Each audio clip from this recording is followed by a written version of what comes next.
Assalamualaikum warahmatullahi wabarakatuh. Perkenalkan, nama saya Salsabila Mutiara Adanti dari kelas Psikologi 20A dengan nomor induk mahasiswa 0603520027. Di sini saya akan menjelaskan materi tentang psikoanalisis dan salah satu tokohnya yaitu Alfred Adler. Materi psikoanalisis. Psikoanalisis merupakan psikologi ketidaksadaran. Perhatiannya tertuju ke arah bidang motivasi, emosi, konflik, simptom-simptom neurotik, mimpi-mimpi, dan sifat-sifat karakter. Psikoanalisis dahulu lahir bukan dari pengakuan psikologi, melainkan dari kancah kedokteran, yakni kedokteran bidang sakit jiwa. Selanjutnya, ada beberapa definisi modern terkait psikoanalisis. Yang pertama, psikoanalisis adalah pengetahuan psikologi yang menekankan pada dinamika, faktor-faktor psikis yang menentukan perilaku manusia, serta pentingnya pengalaman masa kanak-kanak dalam membentuk kepribadian masa dewasa. Yang kedua, psikoanalisis adalah teknik yang khusus menyelidiki aktivitas ketidaksadaran atau bawah sadar. Yang ketiga, psikoanalisis adalah metode interpretasi dan penyembuhan gangguan mental.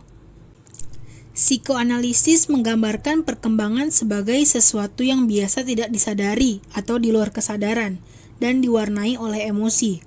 Ahli teori psikoanalisis percaya bahwa perilaku hanyalah sebuah karakteristik permukaan dan bahwa pemahaman yang sebenarnya mengenai perkembangan hanya didapat dengan menganalisis makna simbolis perilaku dari kerja pikiran yang dalam. Selanjutnya, saya akan membahas materi tentang Alfred Adler. Alfred Adler adalah seorang psikolog sekaligus dokter, terapis, dan pendiri psikologi individual. Alfred Adler disebut sebagai pendiri psikologi individual karena ia adalah orang pertama yang melakukan penelitian dan penekanan tentang kepribadian individu.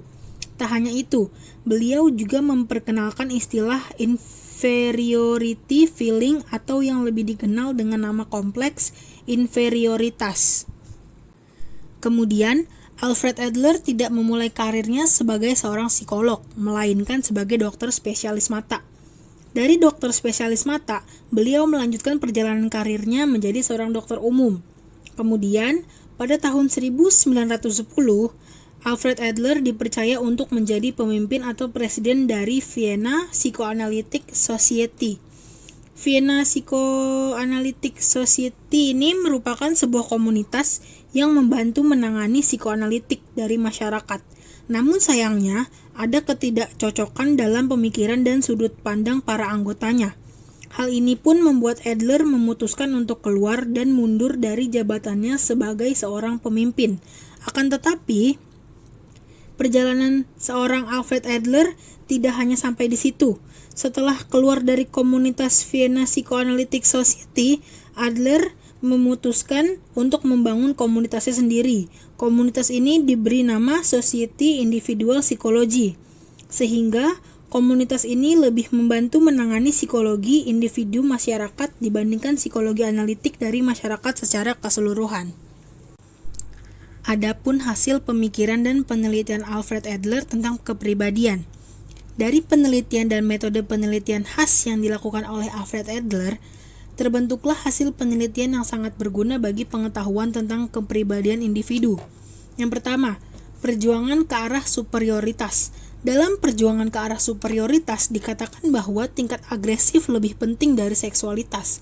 Hal ini dikarenakan tujuan akhir dari manusia adalah menjadi manusia yang agresif, berkuasa, dan akhirnya menjadi superior. Yang kedua, ada minat sosial. Sudah menjadi hal yang biasa bila seorang individu membantu masyarakat. Namun, umumnya minat sosial adalah sebuah bawaan di mana seorang individu akan menempatkan kepentingan umum di atas kepentingan pribadinya. Tujuannya adalah untuk menciptakan sebuah masyarakat yang sempurna. Yang ketiga, ada gaya hidup. Gaya hidup adalah salah satu prinsip dari kepribadian individu.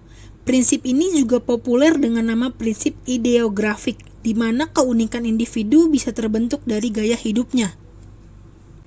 Yang keempat, ada inferioritas dan kompensasi.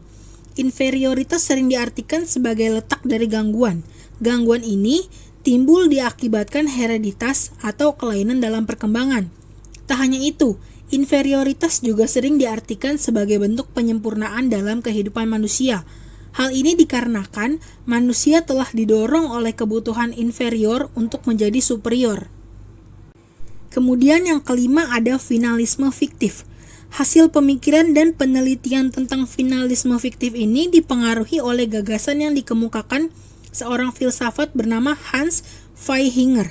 Dari hasil pemikiran tersebut, Adler menemukan ide bahwa seorang manusia lebih termotivasi oleh harapan-harapan di masa depan dibandingkan kejadian yang sudah pernah terjadi di masa lampau.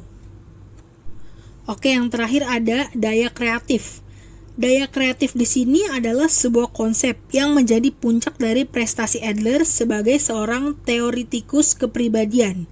Ketika konsep diri kreatif ini ditemukan, maka secara otomatis konsep ini diletakkan pada puncak dari konsep lainnya. Terima kasih untuk semua yang sudah menonton.